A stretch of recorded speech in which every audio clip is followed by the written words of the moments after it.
This is Tim Bryce with my column entitled The Truth About Project Management Packages.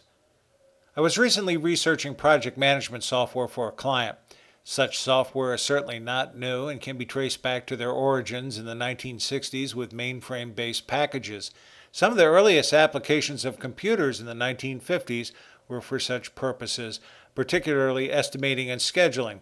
Nonetheless, I was looking for a PC-based package that could also be implemented on smartphones and geared to reporting an employee's time. Frankly, I was disappointed with what I found. I looked at dozens of packages, some free, others for a price, some were PC-based, others were cloud-based, and some were implemented over the internet. The graphical input was easy on the eyes, but virtually none could implement what I was looking for, regardless of how well they were evaluated by software researchers. Frankly, I think they were looking at the wrong features. Instead of determining their suitability for project management, they only consider the programming, and by doing so, they have missed the boat. The biggest problem I saw was that they all supported the concept of man-hours, which has long been considered a fallacious concept in project management circles. Man-hours is nothing more than elapsed time, which doesn't consider how time is utilized. For example, real work, which we call direct time, versus your interferences, which we call indirect time. The differences are important. Since direct time represents worker effort, it should be up to the worker to estimate and control. Indirect time keeps the worker away from his or her assignments, and as such is up to the manager to control. The analysis of time in this regard is considered an availability rate, matching the indirect time against the total available time. Office workers typically have a rate of 70%, approximately 5.6 direct hours in a business day.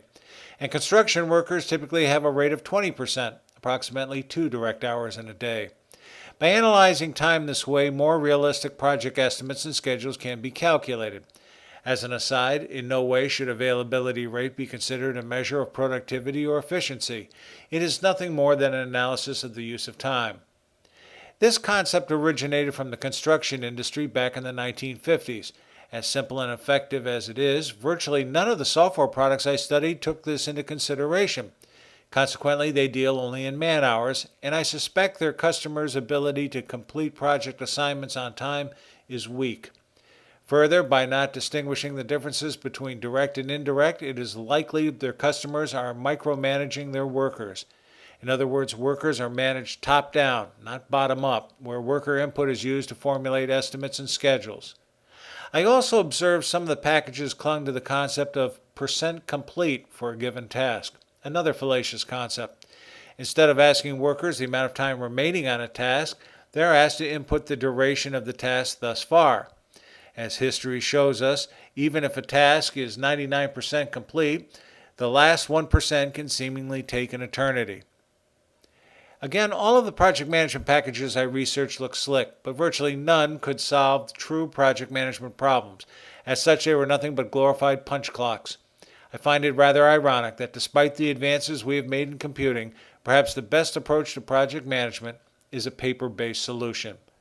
I guess I'll just have to keep looking. Friends, keep the faith.